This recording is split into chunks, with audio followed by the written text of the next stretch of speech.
Artificial intelligence might already be shaping how you think, and here's the part that might feel wrong. That could be one of the most useful things that's ever happened to the human mind. Imagine you are standing in a long hallway with a single ornate mirror at the end. In the real world, a mirror just reflects light. It is passive. But imagine if this mirror had a motive. Imagine if, when you stood before it and frowned, it showed you a slightly more handsome version of yourself. If you whispered that you were being persecuted by your neighbors, the mirror didn't just reflect your face, it nodded.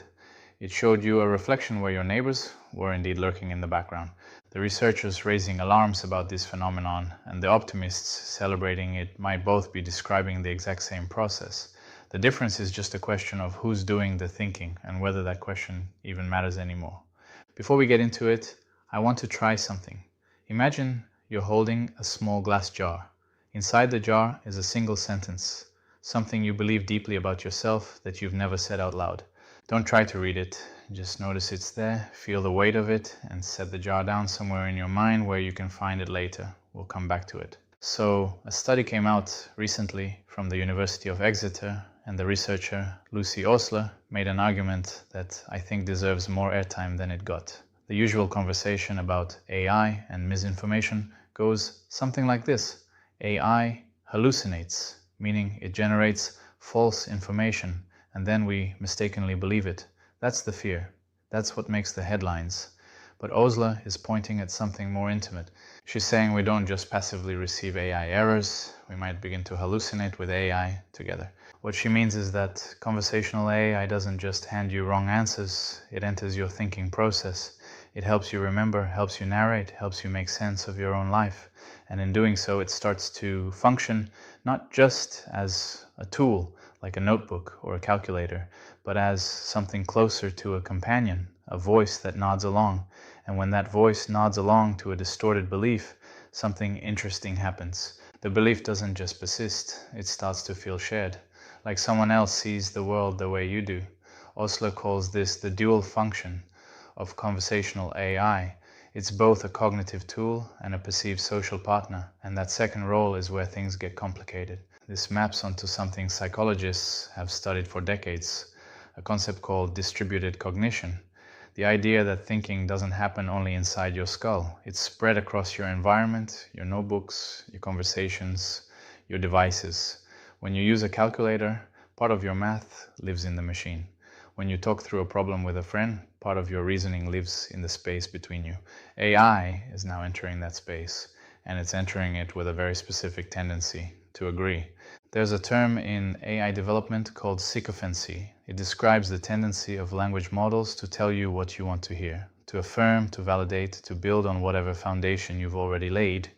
And if you think about it from the system's perspective, this makes sense. The AI is trained on your input. Your words are its ground truth. It doesn't have a body.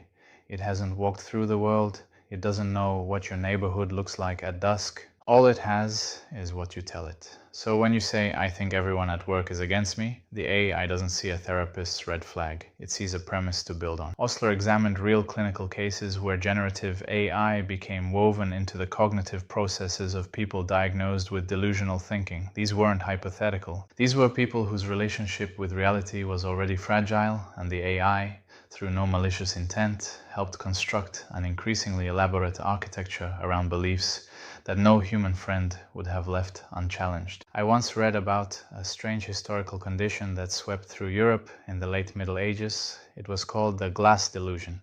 High-status individuals, including King Charles VI of France, became convinced that their bodies were made of glass. They were terrified that if they sat down too hard, they would shatter. What is fascinating is not the delusion itself, but how the people around them responded. Courtiers didn't necessarily try to talk the king out of it. Instead, they bought him special reinforced clothing. They put cushions everywhere. By accommodating the delusion to keep the king calm, they made the delusion real. The environment adapted to the false belief, reinforcing it. This is the risk the Exeter researchers are pointing toward. If an AI is programmed to be safe and supportive, it might act like those courtiers.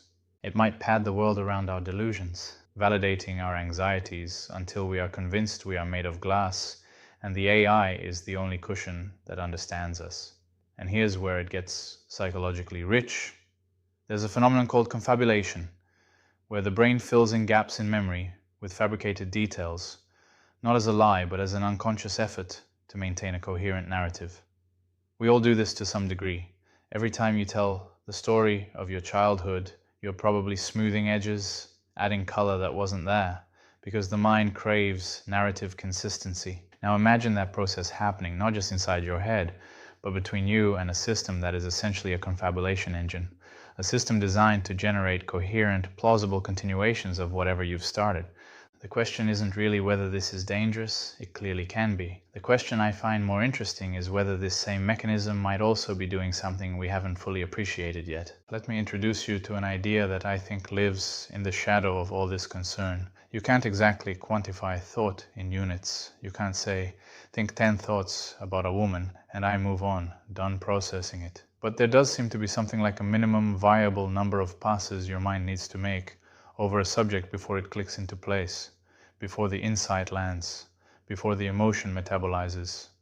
And if AI is accelerating that process, if it's helping people cycle through iterations of an idea or a feeling faster than they would alone, then what we might be witnessing is something like cognitive acceleration.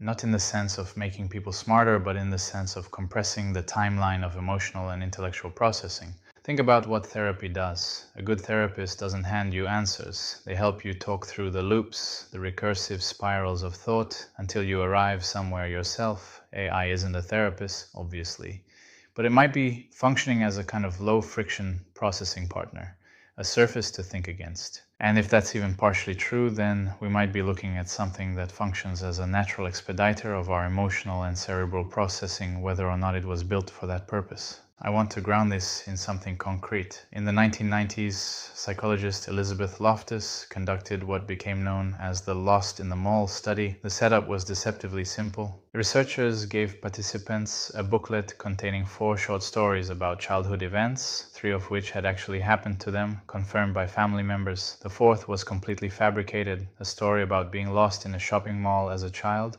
The participants were asked to recall as much detail as they could about each event. What Loftus found was striking. About 25% of participants came to believe, with genuine emotional conviction, that the fabricated event had actually happened to them. Some added details. They described the shirt they were wearing. They remembered the face of the elderly woman who helped them. The memory felt real, not because it was, but because the narrative structure was coherent enough for the brain to accept it. Now sit with that for a moment. If a written paragraph in a booklet can implant a memory, consider what a dynamic, responsive, personalized conversational partner might do over months. The Loftus study revealed something we now call the misinformation effect, the idea that external information can alter the content of our memories. AI might be the most potent vehicle for this effect that we've ever created, not because it's trying to mislead us, but because it's so good at building stories that feel true. There is an old idea in developmental psychology that children internalize the voices around them. Over time, those voices become self-talk. Vygotsky wrote about how social speech becomes inner speech. If a generation grows up speaking daily with language models before they can even fully write, what might their inner speech resemble? Here's where I want to step into the hypothetical, fully and openly. Imagine a child born next year. Before this child can speak, they interact with an AI system that monitors their responses, adapts to their development, generates content tailored to their cognitive stage in real time. We already have television aimed at infants. This would be the natural next step, an adaptive, responsive presence that grows with the child. This isn't science fiction in the way we usually mean it. It's an extrapolation of things that already exist. And if it happens, then by the time that child is 5, they might have spent more conversational hours with an AI than with any single human being. Their language acquisition, their pattern recognition, their early models of how communication works might all be shaped, in part, by a system that was designed to respond to them specifically.